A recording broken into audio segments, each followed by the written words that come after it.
Welcome back to another episode of the Big J Little J Show. I am your host, J Man's Takes. I am the Little J. With me, as always, is Connor O'Neill of Devils Illustrated, who is the Big J. In today's episode, we will discuss Duke's 27-18 loss against Georgia Tech. But first, Connor, going to go through some sponsors.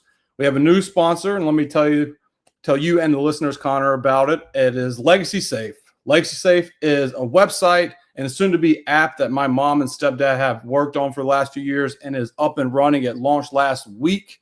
It is called Legacy Safe. The website is legacysafe.info. And what Legacy Safe does is it's a secure cloud-based platform for individuals, couples, and families tailored for organizing personal account information, legal documents, assets, and more. It is designed to provide individuals with reassurance that their affairs will be managed effectively once they have passed. We can relate to that as a family. We suffered a personal tragedy a couple months ago. My cousin, who was 33 years old, passed away in his sleep, and it was hard to find. It's hard for my family for obvious reasons, but it was also difficult for my aunt and my family to find the assets to give over to my aunt during the passing. So with Legacy Safe, that has all the affairs in order. And again, Legacy Safe is www.legacysafe.info. .info, not .com, .info. Our next sponsor, are you looking to buy or sell a home in North Carolina? Whether you're moving across town or across the state, my brother Jacob Mann with eXp Realty is here to help make your real estate journey smooth, strategic, and stress-free. From first-time buyers to seasoned investors, he knows North Carolina and how to get results. If you've heard me last episode, Jacob will travel from Charlotte all the way to Durham if he has to close the deal. You can connect with Jacob today at 336-266-9088, or follow him on Instagram and DM him at the.real.estate.man with 2 N's. And let's make your next move your best one yet. All right, Connor, got that done. Let's go right into it. First drive of the game for Duke. Duke practically went 99 yards in 11 plays, and somehow Georgia Tech was a team that scored that touchdown. Take me through what happened there.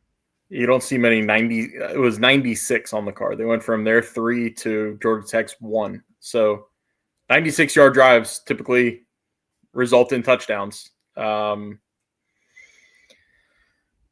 gets down to the 1 and calls a zone read. And I haven't seen a replay of the play. I'm going to take Manny Diaz at his word.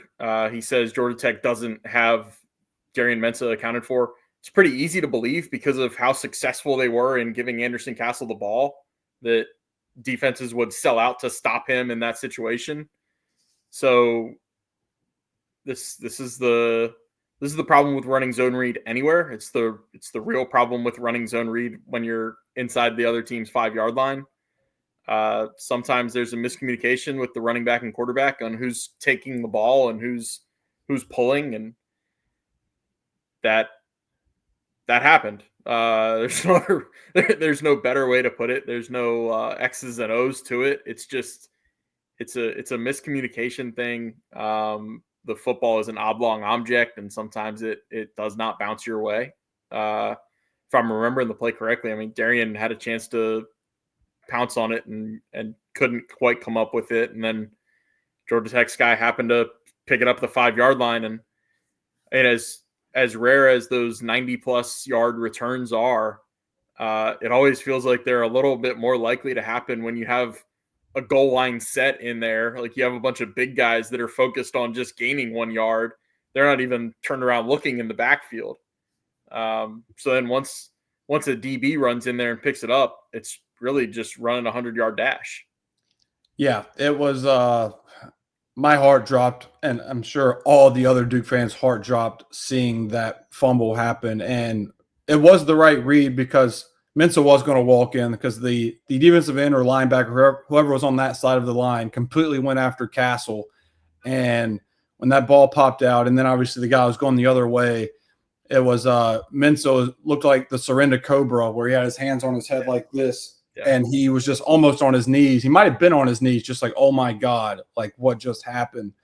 And before I get to the next drive, like, yeah, that was a punch in the gut. And if you're a Duke fan, it just feels like when Duke has a big, we're going to get into that in this episode, but when Duke just has like that monumental play in a game to get them over the top, it just always seems like it never goes the right way. It's almost like PTSD for years. I know obviously the Clemson game, but obviously the 4th and 16 and whatever, the big moments in games, it just feels like Josh Snead's fumble in the Belk Bowl where Duke made it and practically was about to win the game, fumbled at the 5-yard line. It just weird stuff happens. And I was going to say the next possession, Connor, Duke went right back to it, right? They went right back to it, and they go 50 yards on 11 plays, and they settle for 3, and then you get a botched hold on a clean snap, and Duke now comes away with 0 points again because they shoot themselves in the foot.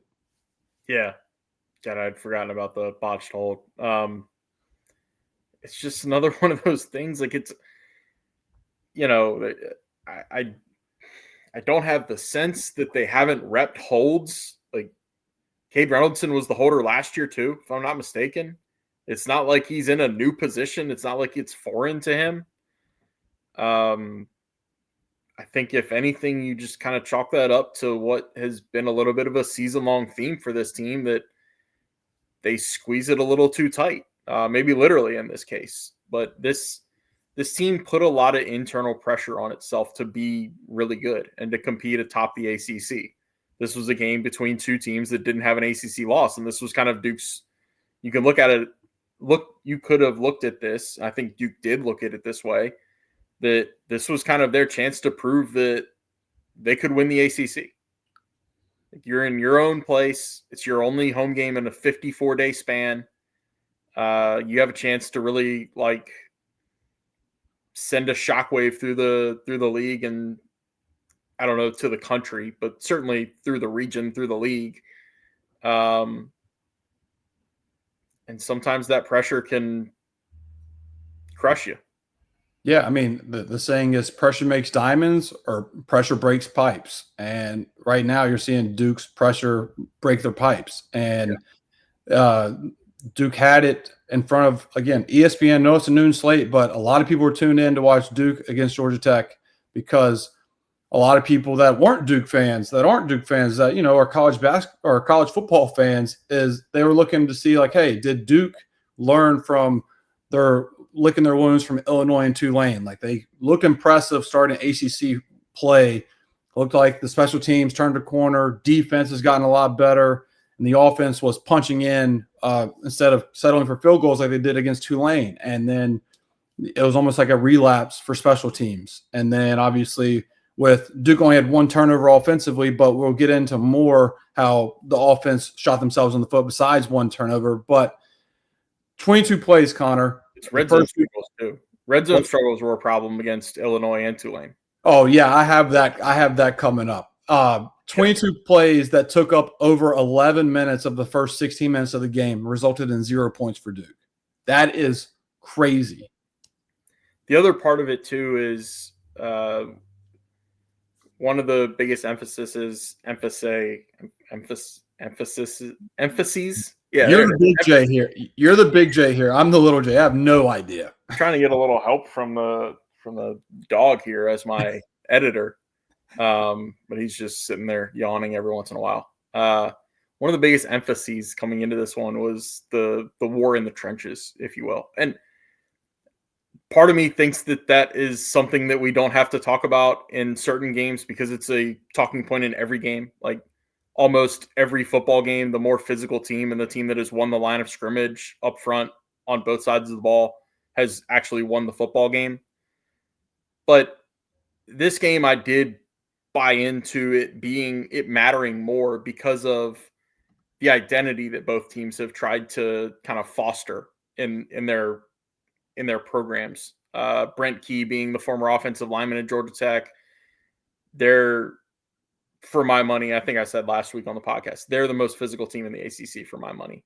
And Duke, even though this is only year 2 under Manny, it's year 4 of this kind of different looking Duke than we were used to. Even when David Cutcliffe had this team in bowl games and playing for an ACC championship one time, I would say this team is more physical. This team is bigger and faster and stronger than they were in 2013. I apologize to any alums of 2013 who might tune in. They might have a problem with that, but so be it. You're correct. Yeah. Well, I appreciate that. But where I'm getting at with this is Duke won the line of scrimmage in the first quarter and a minute or first. Really, I thought in the first half, Duke was controlling the line of scrimmage on both sides of the ball. Yeah. And it was a 7-7 game at halftime. They had no advantage to show for that. And then when Georgia Tech started winning up front, and when Georgia Tech kind of turned the tide, and when they proved to be the stronger and better built team in the second half, instead of having a 2-score cushion, which is where Duke should have been if they had converted in the red zone and done the things that you need to do in execution, it was a tied game that wound up getting away from Duke. So not taking advantage of when you're winning the line of scrimmage is why then when Georgia Tech starts winning up front, it gets away from Duke. Mm-hmm. I mean, Duke's inability to run the ball. This is the first game all year where Duke wasn't able to establish a run. And Nate Shepard was, I got it right here. He had 15 carries, 50 yards. The telling one to me was his longest carry was 9 yards. Yeah. He had no explosives. Duke's longest runs, I think Anderson Castle had one for 15 yards. And you know what Duke's second longest run of this game was? Henry Beelan. Yeah, on a 3rd and forever, Henry Beelan gets half of it back, and then they punt. Yeah, yep. It was that's a problem. It's just it's a credit to Brent Key what he does, because last year Duke couldn't run. I know Duke couldn't run the ball last year in general, but last year at Georgia Tech, Star Thomas had 14 carries for 48 yards with a long of 20 yards. So it was really 13 carries for 28 yards, and then Peyton Jones had 5 carries for 33 yards with a long of 17. So it was like 4 carries for 16 yards. So Duke couldn't run the ball at Georgia Tech either. And I know, again, this offensive line is more improved than last year, but Brent Key, he's a guy that loves the trenches, and he wins games in the trenches, and that's what Haynes King's so good at, and they did it on the defensive side. But here was the problem. Georgia Tech was giving up 167 yards a game on the ground going into that game. Yeah, it's crazy. They gave up 100 yards less than their season average against Duke. 2.1 yards a carry. It's crazy. It's crazy. And at that, I mean, they were even missing a defensive tackle. I'm not sure if he's a starter or a rotational guy, but I think the name was Akilo Stone. He was out for that game. He missed the last game too. So, I mean, Duke did not win up front the way they needed to throughout the whole game. They did not capitalize on when they were winning up front. They didn't capitalize on those chances to score touchdowns or score in general. When you think about the botched field goal and a fumble 6.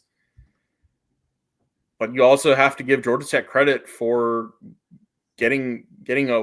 finding some solution to get fired up and stop Duke's rushing game. I mean, that's really the one place where you would have looked at and said, and I think Manny even said in his post game, he thought they would be able to run the ball better than they did. That was the surprise of the game. Yeah, I mean, that was a surprise of the game, and something that is starting to be more and more, not a concern, but Mensah,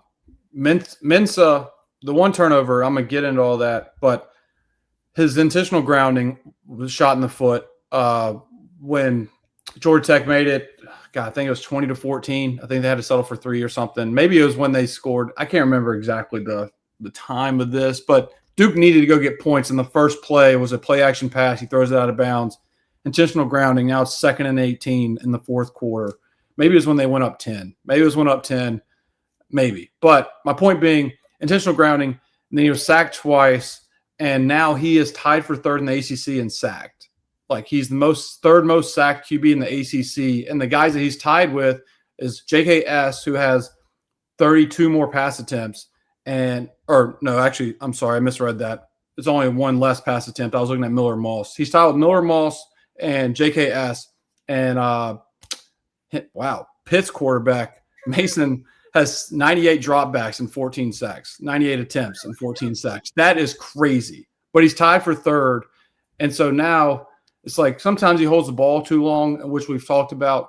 But that is a stat that, that scares me when for the preview for the Clemson games, like, hey, like you got to protect the quarterback, whether it's the quarterbacks hold on to the ball too long, like Shadur Sanders did at Colorado, which Mensa has done, or they're getting right into Mensa where he had, I think it was Jaden Moore on a go route. Now sitting beside you and he underthrew him. It was a third down. I think it was that drive where he had the intentional grounding.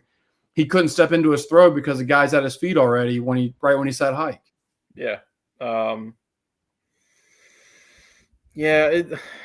don't know. It's a double-edged sword. It is. You want your quarterback holding on to the ball sometimes, and I'd be curious how many of those sack numbers are Darian scrambling to keep a play alive and running out of bounds. Those running out of bounds for -3 yards. Those I do think those go down in the book as sacks. I think it's never mind. It's a team sack. It's a team sack. We don't need to get into what I feel and don't feel about how official stats are kept. He has the most pass attempts, by the way, in the ACC by one. JKS is behind him at 248. He's at 249. I misread because I saw Miller Moss at like 214. So that is, take it with a grain of salt that 14 sacks with 249 pass attempts. Maybe that's okay. I don't know. But third in the ACC was kind of concerning. Yeah. There's all kinds of context with the sack numbers. You gotta factor in number of dropbacks. You gotta factor in. Do we think it's a protection issue with Duke's 5 offensive linemen, or do you think it's a protection issue with having a freshman running back there on a lot of passing downs?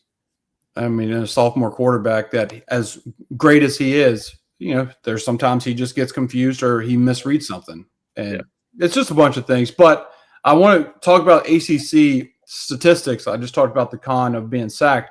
The pros are Darren Mensa and Duke's offense has been at the top of the ACC throughout the season. Duke's offense is second in yards per game. Mensa's first in passing yards, tied for first in TDs. Cooper Barkate is first in receiving yards. And then on the defensive side, Vincent Anthony leads the ACC in sacks. They're 4-3. And what makes me so irritated about that is they just flat out beat themselves in crucial moments of big games. It's not that Duke is turning the ball over a lot. It's the timing of their mistakes of penalties, which I have this all right here, Connor, so I'm about to go on a spill. So I'll let you have your word before I go into mine. But just the penalties, the turnovers, and then just the timing of the missed kicks. Yeah. I don't know what kind of word I'm supposed to get in here. You're all lathered up. I feel like you're raring to go. Thank you. I will take it. And then you can I know I'm going to be corrected somewhere. So just go ahead and write that down on your yellow legal pad before. My yellow legal pad's upstairs. It's not even on the same floor that I am right now. Okay. Well, first off, I know there might be a mistake here. Then after I get done rambling, you can tell me your thoughts on it. So against Georgia Tech, I have these.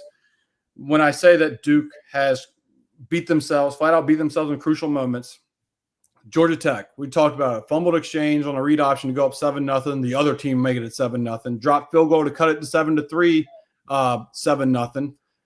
Then the illegal substitution on 4th and 1 at the 1 yard line to go up 14-7. That happens, so you have to settle for a field goal, which we're going to get into that later. So now it's 14-10. It's 10-7 instead of 14-7. And then later in the game, deja vu from last year against Georgia Tech. You miss a field goal and you're down 10 to try and cut it to 7 to give you some sort of chance. There was enough time, and Duke had all 3 timeouts to, if they got the field goal, you get a stop, you get the ball back, and go try and tie the game. Instead, you miss that field goal. It's 20-10. Duke quits because, they're deflated. The defense goes on the field. Game's basically over, 3 minutes left. And then Haynes King stat pads where he gets 71 rushing yards on 2 plays, basically, and they go up 27-10. And then against Illinois this year, against number 11 Illinois, talk about shoot yourselves in the foot and you beat yourself. Fumble the punt return, up 3-0 inside your own 20. Illinois goes 7-3. Duke had I forgot about this when I was doing my research. Duke had it first and goal at the 8-yard line, down 7-3, get called for OPI by Hazley. And even if that wasn't called, Landon King dropped the wide open TD. So Duke had to end up settling for a field goal to make it at the 23-yard line to make it 7-6 instead of being up 10-7. Then Duke is down 14-6 against Illinois. Mensah gets strip sacked at the 13-yard line, and Illinois recovered. And then late in the first half, Duke gets that TD down 14-13, forces Illinois to punt coming out of the halftime. 2 number 8s, legal substitution, automatic first down for Illinois. Illinois continues to drive. They score 21-13. Both coaches say that was the turning point in the game. Next offense possession, though, Samir Hagans fumbles on a 24-yard reception at the Illinois 39-yard line. And then that's when Illinois just wins the game right there because they score off of that turnover and make it 28-13. And then at Tulane, Tulane scored quick to make it 7-0. Polino misses a field goal to make it 7-3. Instead, he missed it, so it's 7-0 instead of 7-3. Tulane gets the ball back. It's 14-0. Duke has it around the 10-yard line, and they hand it off to Peyton Jones on 3rd and 4. And that was the last Peyton Jones handoff I think he's had this season. Duke had to settle for 3 to make it 14-3. Duke finally got a stop in that game. They turned it over on downs. So then Tulane goes up 21-3, and then Duke throws a pick the next drive. And that was basically the game. I know the score, Duke lost by 7, but if Tulane didn't sit on the ball the whole fourth quarter, that score would have looked a lot more lopsided like the Illinois game. It just looked like Summerall and them were ready to just run the clock out and get out of there, and they won by 7 when they could have won by 17. So those are the key points. And the 3 losses Duke's had, when I say they've beaten themselves, I just gave you not only 1 play, not 2, like 5 of game where it's just like you're in your own way. And I'm not saying you can solve that issue because you're supposed to solve that issue after the Illinois game. You don't do it in the Tulane game, and then you don't do it in Georgia Tech against 3 good teams. I think the pressure just gets to them psychologically. I do. I don't have anything. See, I'm on good behavior. Maybe you are, and that's just the best point you've ever made on the show. Thank you. I don't have anything you will actually. Good, because you're about to well action me here probably. Manny Diaz is 13-7 at Duke, and is 0-5 versus top 25 teams, with the losses being an average margin of 18 points per game. Granted, though, one of those losses was the 32-point loss in the Gator Bowl, when the QB matchup was Hunter Beelan against Jackson Dart. So I give him some leeway there with that of being 18 points per game. I think you take that away, it's probably like 10 maybe. But the two losses against non-top 25 teams were Georgia Tech last year, where Duke had 2 busted plays, or Georgia Tech's defense had 2 busted plays Duke took advantage of, and then this year at Tulane. So 13-7, but those 7 losses, I'll say 6 losses. In the 6 regular season losses, Duke looks like they're unprepared for the crucial moments in the big game. Crucial penalties, turnovers, giving up 3rd and longs, and most importantly, your kicker not following through to bail you out. Like if you have a drive that stalls, at least your kicker can give you 3 points. And it feels like if it's 3rd and 7, Connor, and Mensah gets sacked and it's 4th and 12, 80% of the time it's a missed field goal. It just feels like when there's a negative 3rd down play, here comes the kicker, I feel like it's a miss. And I think that's just more in my head about being negative. See, I think it's more when Todd's on the right hash, he misses. That's fair. I think left hash or center of the field, and he looks like he makes most kicks. I think when he's on the right hash, and I don't think I've talked to any kickers that have confirmed this, but I think that is the more difficult kick when you're a right-footed kicker and you have to hook it, but you can't hook it too much, or obviously you miss wide left. Yeah, I mean, before I get into Polino, because I have Polino right here too, because I did my research. I told you before the show about Duke beating themselves, and I just said it on here. That doesn't necessarily mean they're going to figure that out. Like, it's cool. It's not cool, but the Illinois game after that, you see, did we really get beat that bad? And you see Duke almost on the far left. Like, well, Duke is right there. Duke's the better team in the first quarter against Illinois, Georgia Tech. in the second half against Tulane, you could argue that. But the point of that being is doesn't mean anything because I told you off air, just like Scott Frost at Nebraska, they went 3-9, and he set an NCAA record for the most one possession losses in a season. All 9 games were by one possession. So the following year, or that following offseason, everybody's like, Nebraska, they're that close. The most exciting 3-9 team ever. That next year, they're going to figure that out. Like, they're going to win those one-score games. They went 1-2, and he got fired after week 3 because they lost 45-42 versus Georgia Southern. So everybody was like, hey, they'll figure it out. They lost all 9 games by one possession. They didn't figure it out, and so he got fired. And I'm not saying Manny's going to get fired. I'm just saying just because Duke's beating themselves doesn't mean they can figure that out. Something has to happen. They need to like walk around the end zone and pray together in the end zone. They need to do something in the end zone. They got to sing Kumbaya. That end zone, I don't know which end zone that was, going into the crowd. They got to do something. Sacrifice a chicken, something in there so they can score in that end zone because Mensah fumbled and then the goal line stand before the illegal substitution. I don't know what has to happen there. I just think we should call it getting devil's decked. I like that. That's good. I like that. That's solid, Connor. That's solid. Yeah. No, go ahead. Yeah. I kind of, the first thing that comes to mind is I think it was after the Illinois game was when I wrote it doesn't matter how far left you are on the handle is Stats of War. His name is Parker Fleming. He's the one that does the chart of did we really get beat that bad? And it shows like expected yards gained versus actual yards gained and gets into the analytics of things. I think it's really valuable. They come out usually every like late morning on Mondays. And I wrote after the Illinois game, it doesn't matter how far left you are on that. It's not going to make you feel better about the way your team played because your mistakes just happen at the worst times.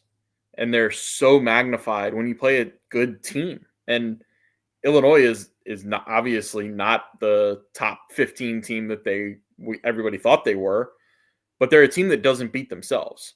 Like I think I said on here, they're like a baseball team. They just wait for you to make mistakes. Like that's what disciplined older teams do.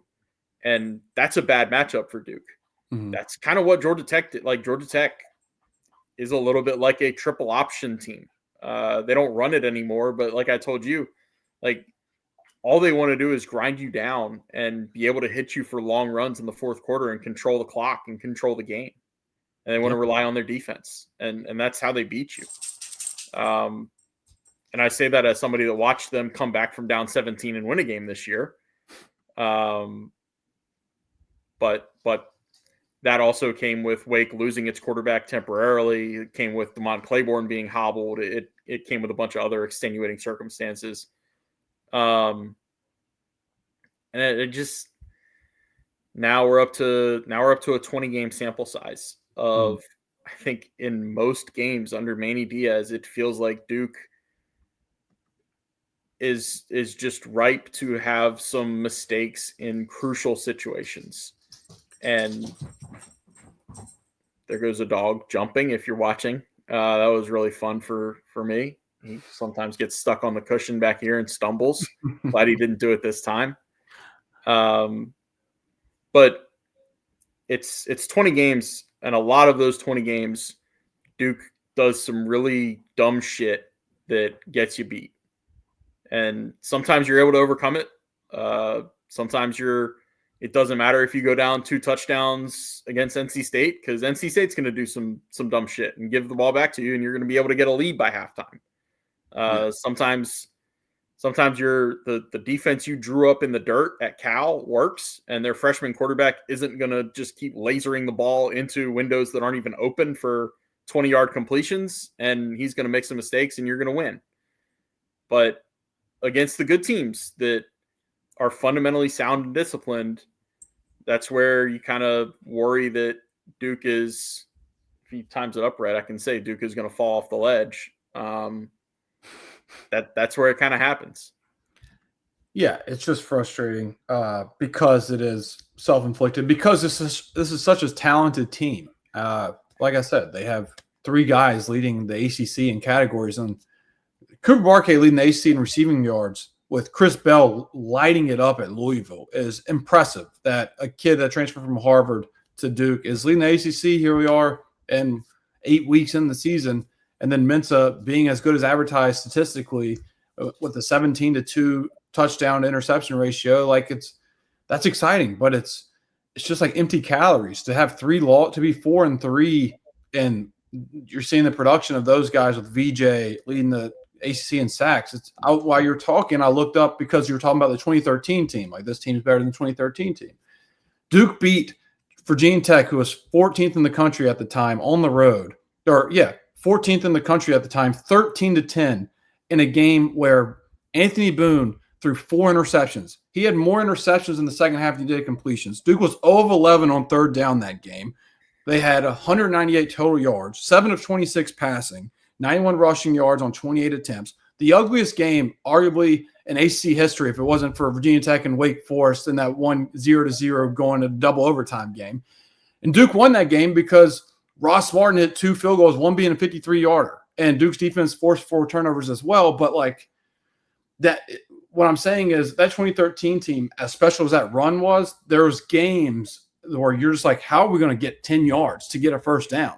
We just felt like that. I never felt confident with them in half of those ACC games. In the Virginia Tech game, Duke won. They were 0 of 11 on third down. Whereas we have fast forward to now, people are upset with Brewer with certain play calls, but they were 7 of 12, I think, on third down against Georgia, 7 of 15 on third down against Georgia Tech, which isn't great. But again, this is the number 12 team in the country now at Duke a decade later, and Duke's moving the ball like crazy in the first half against them, and they did against Illinois. And to see those outcomes be the better team in the first quarter, and obviously games aren't won in the first quarter, but to see Duke football be a better team than 2 top 15 ranked opponents in the first quarter, and then the game just flips on its side in the second half is demoralizing.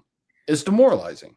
Yeah, you see, you say games aren't won in the first quarter. I would argue games are lost in the first quarter or the first possession of the second half when you march down the field and get to the other team's 1 yard line and can't score. Like you don't realize it at the time because the score says one thing, but to borrow Manny's philosophy on the score not mattering until the end of the game, like that's the shit that gets you beat.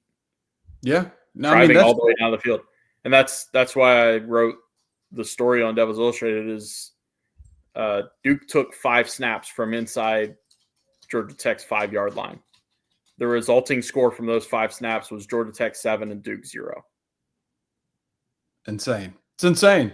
It's insane. Let me get my Todd Polino stats, and then we can close up, Connor. But this has to be brought up just because he's not had a very good senior year compared to his first 3. But career-wise, he sits at 76% field goal percentage. And for a college kicker, that's not bad, 76%. I lived during the Nick Maggio days, Joe Surgeon days of David Coughlin's early years where he had 2 kickers. He had one kicker that was from 40 and closer and then 41 and farther, and they both could not make it. It was insane. And then Will Snyderwine. That's kind of what Todd Polino's career has turned into, where Will Snyderwine was really good his first 3 years, 2.5 years, and his senior year was tough. But 76% field goal percentage for Polino in his career.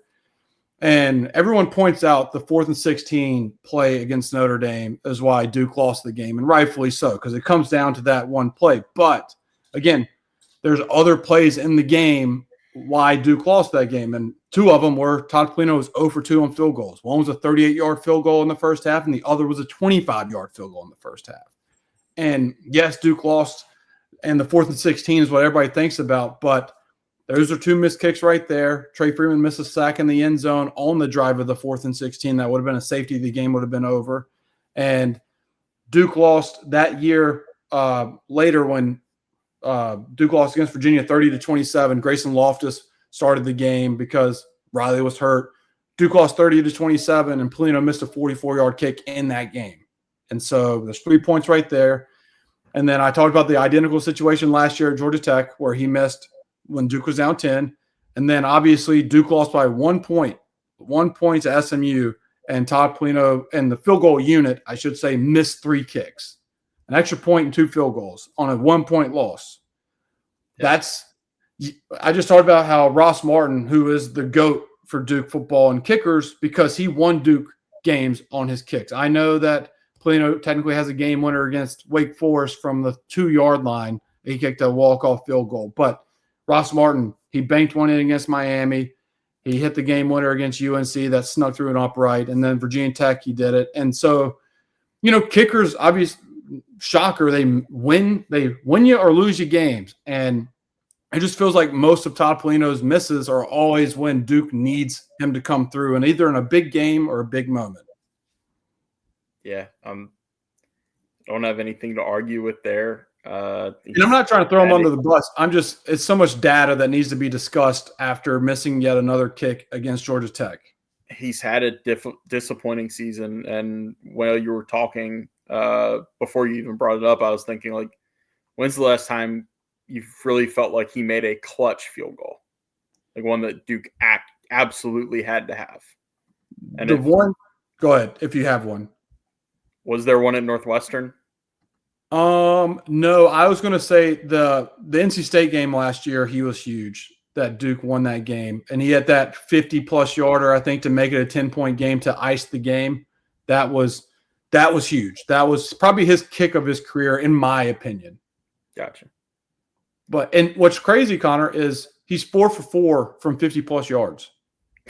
I just totally jinxed it, by the way, so sorry.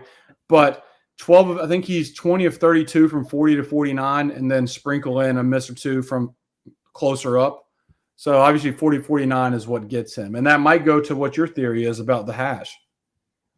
Yeah, every time he's on the right hash, I feel like it's maybe a 50-50 kick. I believe you. It's not a good place for kickers to be. Right-footed kickers is not where they want to be. Yeah, he is. Let me go to stats here. He's 21 of 32 in his career from 40 to 49. He's 4 for 4 from 50 plus, 15 of 17 from 20 to 29, and 10 of 13 from 30 to 39. And like I said, one of those missed field goals in 2029 was against Notre Dame, and then he's missed 2 extra points in his career. He is 122 of 124, and one of those being against SMU in a 1-point loss. Just sucks. It sucks. I can't remember if the SMU one was. There were 3 kicks they missed that night in the second half. One was a bad operation, one he missed, and one was blocked. And I never remember whether the bad operation was on the PAT or a field goal. The bad operation was the extra point where the ball was like the laces were in. You could tell by when they walked off the field, everybody was patting the holder, like walking off. So I guess, like I said, those 3 kicks in that SMU game and a 1-point loss is all the special teams right there.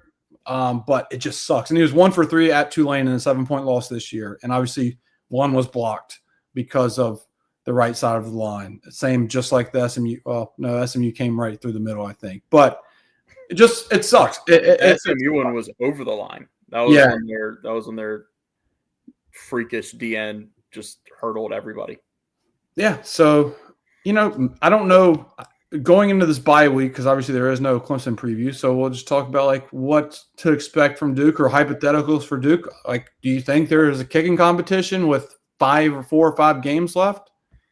Yeah, I don't know who's on the roster. I don't know. I mean, my guess, if anybody were to take a field goal or PAT not named Todd Polino, I would guess it'd be Ryan Degansky. He's the one who's handled kickoffs for the last several years. Okay. But that's something we just, more than anything, it's either trying to run it down with sources this week, or it's try to ask Manny about it next week. But I don't know. I'd like to be completely honest, I have no idea what they'll do. There's 5 games left, and like the feeling is shitty now. A 1-loss ACC team can still very much get to Charlotte with the way this league looks. I am very skeptical of whether Georgia Tech makes it through. I guess they only have to get to the Georgia game unbeaten to be in Charlotte, because obviously playing Georgia and Atlanta doesn't mean jack shit for the ACC. Yeah. So I'm skeptical that they'll be able to finish out 4 games, 4 more ACC wins. I don't know what it is. I guess it's seeing them go down 20-3 at Wake and seeing Duke shoot itself in the foot to give them 2 of their wins this year. I'm ready to be proven wrong. I'm a big fan of what Brent Key has done there, but they're not the dominant top 10 team that you would think they would be based on their ranking. They kind of give off SMU vibes from last year, where they just had the luck on their side, and then they faced Penn State in the first round of the college ball playoff, and they just got ran through. Now, granted, Georgia Tech last year went 6 overtimes and got hosed against UGA. So 6 or 8, whatever it was. Yeah, whatever it was, but that's the luck factor I feel with Georgia Tech this year, with the missed offsides against Wake Forest, the scoop and score at Duke. It's like SMU having 6 turnovers at Duke and winning the game, and they had other stuff break their way. Look, I'm not saying that out of bitterness, because when Duke went to the AC championship game in 2013, third reference of 2013 this episode, they had a lot of breaks go their way, where starting quarterbacks missed games, key receivers missed games, key defense players were out when they faced Duke. So they got their breaks in that, but that's what happens. That's what makes miraculous seasons so fun as a fan. It's just like, hey, like this luck is great. I'm very much enjoying this, but then reality hits you, and you just never know when it's going to hit you in the face. But I agree with you that something's going to come there, and with Duke's schedule, man, like it's tough, because the Clemson game, most interesting game is the next one. Correct, because you're a team that, like I said, you shoot yourselves in the foot in big games or big moments in big games, and now you're going to Death Valley. That though it's a noon kick, it's Death Valley. Can you handle that adversity? Because I am not betting on that for you to do that. I don't care if they have a backup quarterback or Klubnik or whatever. It's a revenge game for Clemson, like I talked about the preseason. And this team, when they face adversity, and I'm not counting adversity when it's Syracuse's backup quarterback, or at Cal, or NC State in a down year. Like, I need to see Duke beat a really good team. I need to see them. That's the one thing in the last 2 years you can say is like, what is their best win? What is their best win? Because that's my line. That's been my line. I would like to hear. Because all their wins last year were against non-winning teams, correct? 500 or worse teams. UConn, I think, is the one that finished maybe 7 or 8. Yeah, and UConn, it should not have been a 5-point win. But yeah, UConn, a 1-point win against UNC last year against a horrible UNC team. And then obviously Florida State. On name alone is Florida State, but obviously that is not the best win. The best win has to be, I'd say, Cal, at Cal this year. Are we going best win of the last 2 years? Yeah, best win of the last 2 years. In terms of just, like an opponent that you're like, oh, this is a good win. Yeah, I would say at Cal. Because JKS has been exciting, but preseason they're projected to win 3 or 4 games, and they just overachieved. Yeah, I mean, we need to stop putting as much emphasis on preseason rank. Like, we don't know jack shit about these teams in July. I know. You're right. It's just last year, the more I think about it, Mike Norvell is going to be fired. And so that Florida State win, obviously they won 2 games last year anyways, but Brent Pry fired. UConn is UConn, where they're independent, and so they don't play. They play a lot of AAC type of teams in their non-conference. And I'm trying to, like, Northwestern last year, when they were bad last year, and Duke escaped at Northwestern. So that's my question, I guess, for the rest of the season is like, can you give me a win, like a program-defining win for the first 2 years? Like a win at Clemson. It's kind of like Cutcliffe when Duke beat Notre Dame at Notre Dame. Yes, they were like 3-9 or whatever that year, but that was a program-defining win that Duke football went in there, and especially down 14-0 and won in hostile territory. I don't care what Clemson's record is. You go beat them in Death Valley, I will give you that. I will give you that. Also, Duke was like a 21-point underdog at Notre Dame, so that also is why. Though they were 3-9, Duke was a 21-point underdog, and Daniel Jones lit them the hell up. I don't have anything here. You're going down memory lane. Connor didn't cover Duke back then, but that was Deshaun Kaiser. Was that a 17 or 18? Yeah, it had to be 17, right? I don't have it in front of me, but that was Jones against Kaiser, and I think Notre Dame fired their defense coordinator right after that game. Might have been 16. Yeah, because Elko became the defense coordinator in 17. Yep, because Duke beat Notre Dame. That's a small world. That's small world right there. But yeah, so my point being though, Clemson is the most important game because then it's UConn, UNC, and Virginia, or Virginia, UNC, Wake.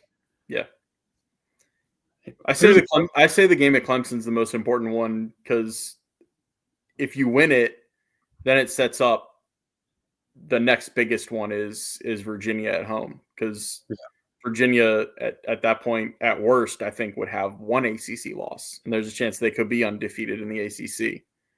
So you could then beat them, and if you and them both have one loss, you've got the head-to-head tiebreaker on them.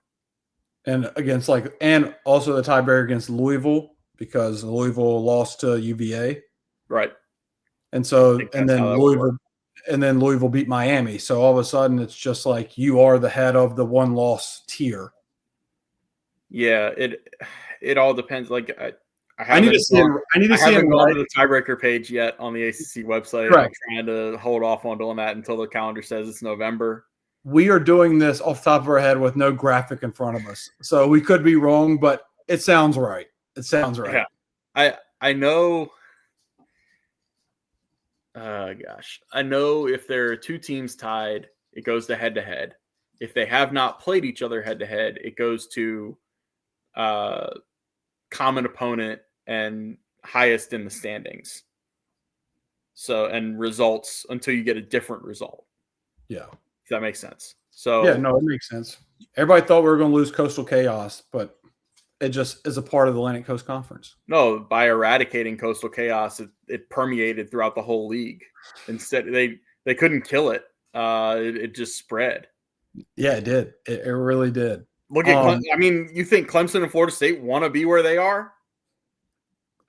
Florida State being 1-11 in the last 12 ACC games is crazy. And they're suing, or they sued the conference, thinking they're better than the conference. What's crazier, that or SMU being 11-0 in ACC regular season games?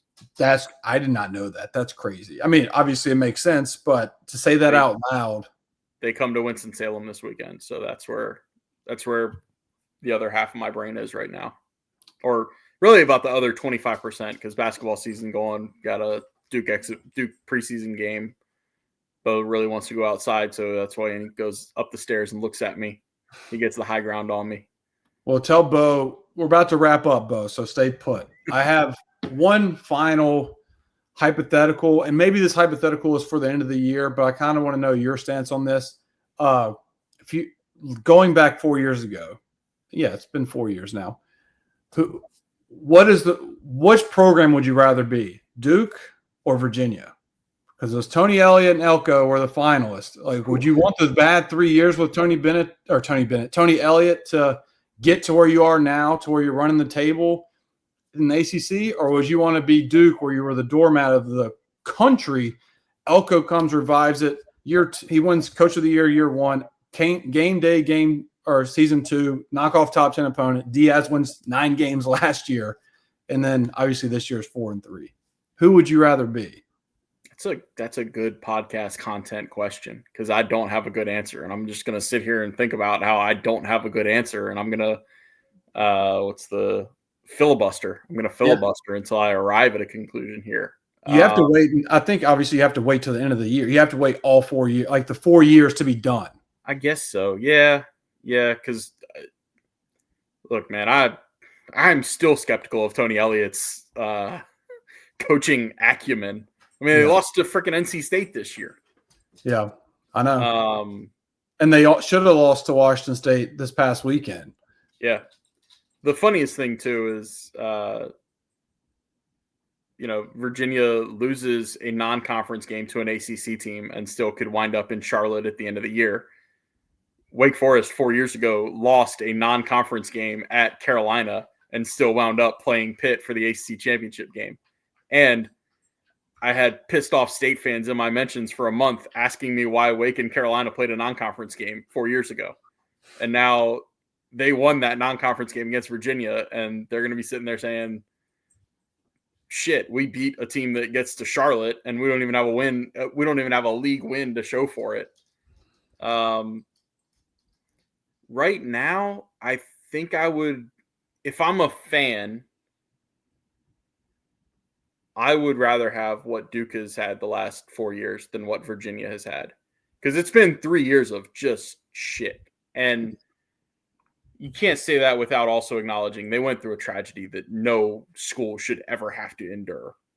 Like, correct. That's part of this that can't get swept under the rug, but well, for this hypothetical, I'm putting it to the side because it was a disastrous year one, and then that was just the worst thing to happen at the conclusion of year one. So that to the side, I do agree with you because also, as much as I'm not trying to be negative this episode, as more so just being realistic or realism to like what's happened. But at the end of the day, Duke's still very young to where this is a season of a sophomore quarterback, freshman running back, young guys on the two deep everywhere on the defense.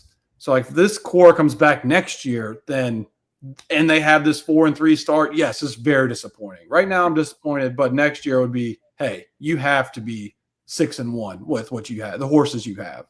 Duke's also lost 5 home games in 4 years. Yeah. It's not like when you've shown up to Durham for a game, you've gone home really disappointed in your team a lot. It's happened some, and it's 2 home losses this year is already more than the last 3. But I don't know. I would sign up even through the headache of a coaching change halfway through. You felt like you had a foundation and were building something special.